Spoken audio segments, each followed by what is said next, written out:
So just between you and me, I think photo editing is probably my favorite part of the whole photographic experience. I love getting in there, trying to make a shot look the way it felt to me when I was taking the photo. Don't get me wrong, I love going to take a photo, especially if it's something I've been working towards. It's a specific time of year, specific time of day, all that kind of stuff. There's a lot of effort that goes into it, and I really, really enjoy that.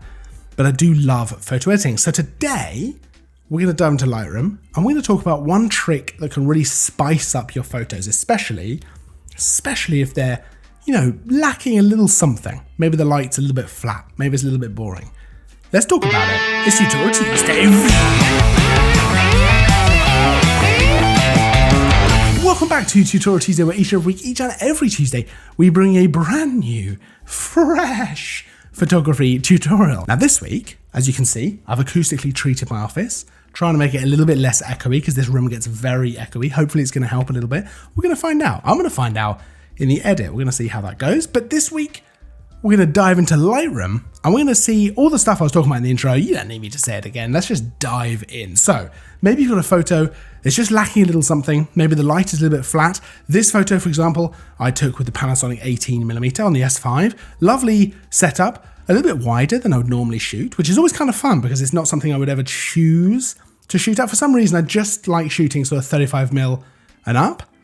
So it's quite nice when I get a wide angle lens because it kind of pushes me to do a bit more photography I wouldn't necessarily normally do. So anyway, I took this shot. I was really happy with the situation, a bit of a dramatic sky. There's the sun kind of coming through the clouds, but it's a bit dull. The light is a bit flat and it's not that interesting to look at. It's probably the kind of photo you would skip past when you're going through them. There's no point going over this one, but that's where we're wrong. We're going to dive in. We're going to make this interesting. We're going to bring it to life. We're going to use a couple of tricks to really spice this up. And really it all comes down to light, right? As with pretty much all photography, it's all about light anyway. So that's what we're going to do here. We're not going to go into Photoshop. We're not doing anything tricksy like sky replacement. Let's dive into it. So first, before we do anything else, we need to do a bit of a global edit. So a broad edit across the whole photo, just to bring it to where we want it to be. So we can do that first up. I'm going to add a little bit of contrast, bring down the highlights to kind of bring back a bit of detail in the sky, bring up the shadows a little bit, just so we can see a little bit what's going on in the foreground, a little bit of clarity, bit of texture, bring the vibrance up a little bit. I might bring the saturation down a touch. And then we're going to come down to the hue, saturation, and luminance tab to play around with the colors a little bit. So oranges, we're going to bring them down to a richer orange, same with the yellows, same with the greens, I think towards the yellows a little bit, and then the blues just a touch towards the aqua. We're going to leave color grading for now, which is where you can add color to different parts of the image. We're going to come down, we're going to leave all of this, and I'm going to come straight to the vignetting, where I'm going to add a bit of a vignette to the photo. I think we're probably going to go for a moodier feel. You've got to lean into what you've got, right? And here, we've definitely got a moodier feel rather than a kind of vibrant, beautiful sunset. This is moodier clouds, all that kind of stuff. Calibration, we're going to bring the red primary towards the orange a little bit, the blue primary towards the teal. It's standard stuff. It's the stuff I do if I have no real direction for where I'm going to see how the photo looks. And I think it looks kind of all right. If we press the / key, we can see where we started, which was like this. And if we press it again, this is where we've got to. So this is where we started. This is where we've got to. I think that looks quite nice already. I'm going to come in here and crop this to a 16:9, and I'm actually going to crop in a little bit as well to something like that. I want to have this kind of farmhouse on this kind of intersection with the rule of thirds. Done. I think that's quite a nice kind of setup already, but we can go further than this, right? This is kind of it's still a little bit dull. There's nothing super interesting going on. So this is where we're going to really shape the light. We're going to use filters, we're going to use masks to really bring this to life. Now there's a bunch of stuff we can do. We can make these clouds a bit more dramatic. We can affect the sun here. We can affect the foreground. We can affect light on the ground. Let's get into it. So we're going to come up here to the masking tool. And the first thing I want to do before I do anything else is actually affect the sky as a whole. Let's click select sky, which Lightroom is now going to mask out the sky, which should be reasonably straightforward because the horizon line is it's pretty easy. It's actually masked everything there. It's added a little bit in on the foreground, or the landscape, I suppose. It's not really the foreground, is it? I don't mind that because it's kind of the haze from the sky. So we're going to do a little bit of editing here. I'm actually going to just add a bit of dehaze. I'm going to bring a little bit of a warmth to it so that we don't have such strong blue in those clouds. Little bit of contrast, little bit of clarity, bring the shadows down a little bit. And I think that looks pretty good. If we turn that mask off and back on, we've made a pretty big difference here to these clouds. Let's go ahead and just make them even a little bit more dramatic. So let's add a brush. Let's bring the dehaze up again, the clarity and the exposure down. This time, with a reasonably big brush, we're just going to paint onto these clouds here. Now that's going to really start to bring out the drama in these. Now we're not going to paint over every bit of cloud.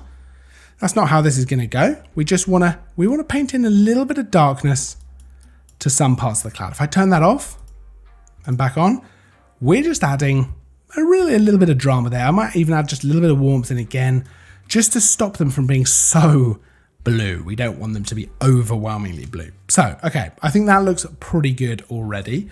Let's go ahead and create a new mask, this time a linear gradient, and we're going to bring this up from the bottom. Now, I'm going to drag this up so we get a nice feather here, but bring this down a little bit again, and I'm going to darken this foreground. We don't need it.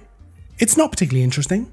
So let's darken it to draw the viewer's eye into the photo a little bit, away from this big patch of grass. We don't need it, but I don't want to get rid of it because we'll end up with a kind of weird composition. So I'm just going to darken it. Don't need to make it a standout feature.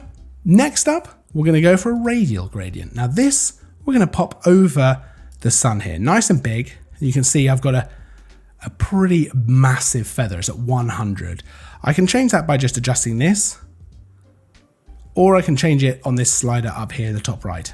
Now I'm going to leave it at 100. What I'm going to do is actually bring up the exposure a little bit, but bring in some serious warmth. And I might just expand this out a little bit. If I turn this off and back on, so off and on, it's making the whole screen go weird, but that's fine.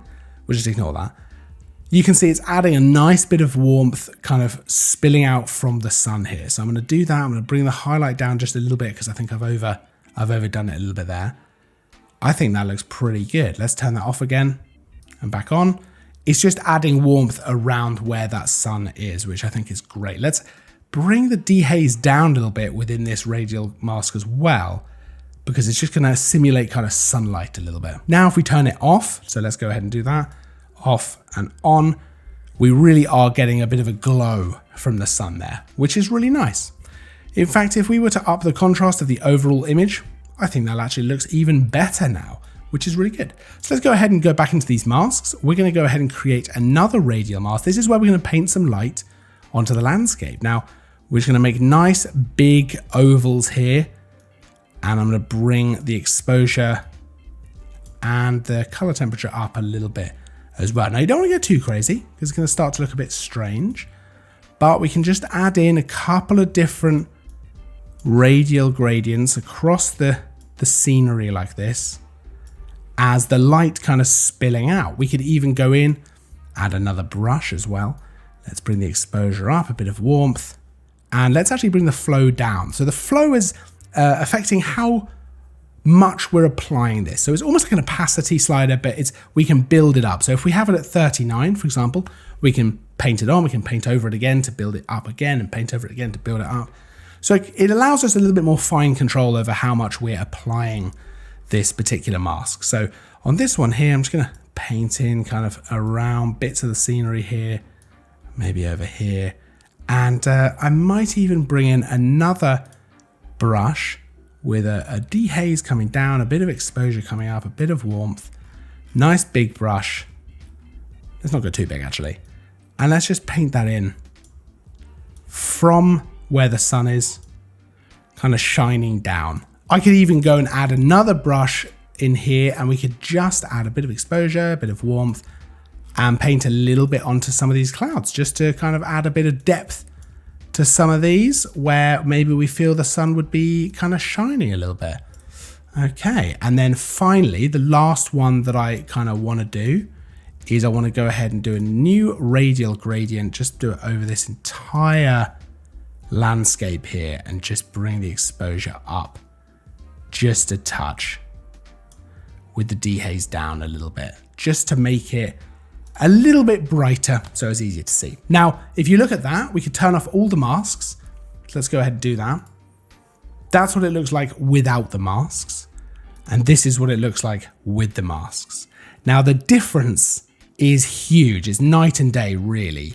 And this is how you can spice up these less interesting photos. Now, you could then play around with the, the color temperature. You can come back into your kind of global edits. I think warming that up actually looks really, really cool. I think that really accentuates the sunset feel of things. I think that's awesome. Let's look at the before and after of the whole photo. So this is where we started. Very flat, very dull. The light is, it's there, but it's just not that interesting. This is where we ended up. I mean, look at the drama in the sky. Now, maybe it's a little bit too much. Maybe it's a little bit too intense.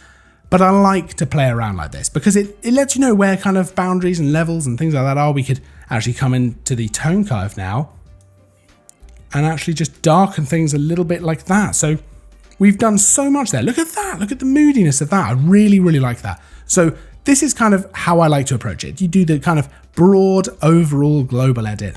You go in, you spice things up with the masks, especially if it's a dull photo. Now, of course, you don't need to spice up every photo. By definition, if a photo is already a little bit spicy, if you've got a beautiful sunset, if you've got a specifically very nice photo, you don't need to spice that up. That's already doing its job being spicy. Whereas with a photo like this, it just wasn't really that interesting. And I think we've created a much, much more interesting and dramatic and just more powerful photo. Now, we haven't done anything here to actually do photo manipulation in terms of like replacing the sky or removing elements of the photo, adding things in. We really have just played around with what was already here, so the colors and the light, really. And this is no different from dodging and burning on a portrait, and I think it's important to do a little bit of that on landscape photos as well. I don't think it's exclusively for portraits. I think it's an interesting technique to do, but I would love to hear your opinions on this because I think it's such an interestingly unique to everyone experience. How far do you go when you edit a photo? What do you like to do when you edit a photo? Is this too much? So I'd love to hear your opinions. Let me know down in the comments because you've always got very insightful stuff and I read every single one. I appreciate every single one of you. Also, anyone who says, great video, I just want you to know, you make my day every time. You make my day every single time. So thanks very much. Now, of course, you can check out the full list of all the kit used to take this photo, for this video, for all that kind of stuff down in the description. Don't forget to like and subscribe if you enjoy the video as well, because there's new content all the time. I will, of course, see you in the next video. And as always, thanks for watching.